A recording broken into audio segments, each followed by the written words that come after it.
Hello everyone नमस्कार happy Janmashtami आसंतु करवा काकेरा पिठा Janmashtami special पवित्र श्रीकृष्ण जन्माष्टमी अभिनंदन। चलतु जानिबा श्रीकृष्ण केमिति जन्म ग्रहण करथिले। मथुरा राजा थिले महाबली कंस। से थिले अत्यंत निष्ठुर और अत्याचारी। कंसंकर पिता थिले महाराजा उग्रसेन। जेतेबेले कंस बड़ हो गले से पिता को बंदी कर से राजा हो जाते जंत्रण सारा पृथ्वी थरी उठुला। कंसंकर भौणी थे किए कहनी देवकी। तांकर बाहागर वसुदेव बाहागर खुशी रे कंस भौणी भिणे को नगर परिक्रमा करते। ठीक एति बेले आकाश मार्गर एक शून्य बाणी है रे कंस तो भौणी देवकीर अष्टम संतान पृथ्वीर दानव शक्ति को विनाश कर तू मध्य से बाद पड़ू नहीं। तोर प्राण तो भणजा हाथ में जीव। रे बाबार एक कथा शुणी कंस पूरा थरी उठिला। कंस भयर थरी उठिक आउ से कौन कला खंडा आनी देवकी कौन कले हत्या करने चेष्टा कला। यही सब देखिकिना वसुदेव कौन कले ना कंस पाद धरले अनुरोध भी कले।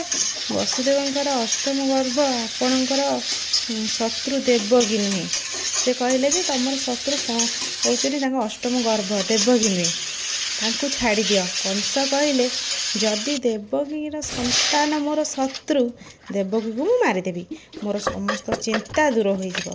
वसुदेव बुझेले और कंस कौन कले ना शांत पड़गले।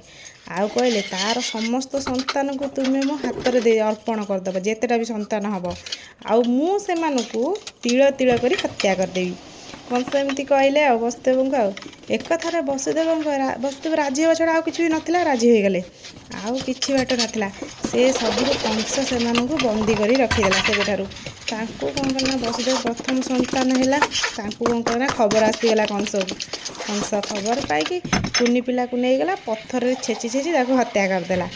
एमती कौन कला ना गोटे पर गोटे 7टा संतान को मारिदेला। तापर अष्टम संतान जितेबाला हेले तेतबले देवकी कौन कले ना अष्टम संतान जो जन्म करिया बसले से दिनटा होता भाद्रव मास कृष्ण पक्ष अष्टम तिथि ठीक राति मध्याह्न समय सी हूँ आज माने जन्माष्टमी दिन श्रीकृष्ण जन्म ग्रहण करते।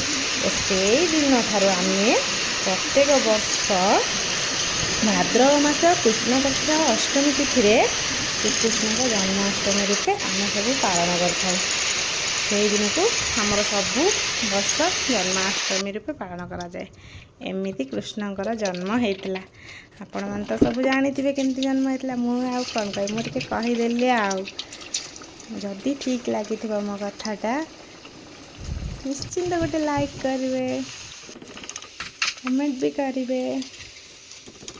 रखुची bye good night happy Janmashtami. I love you all.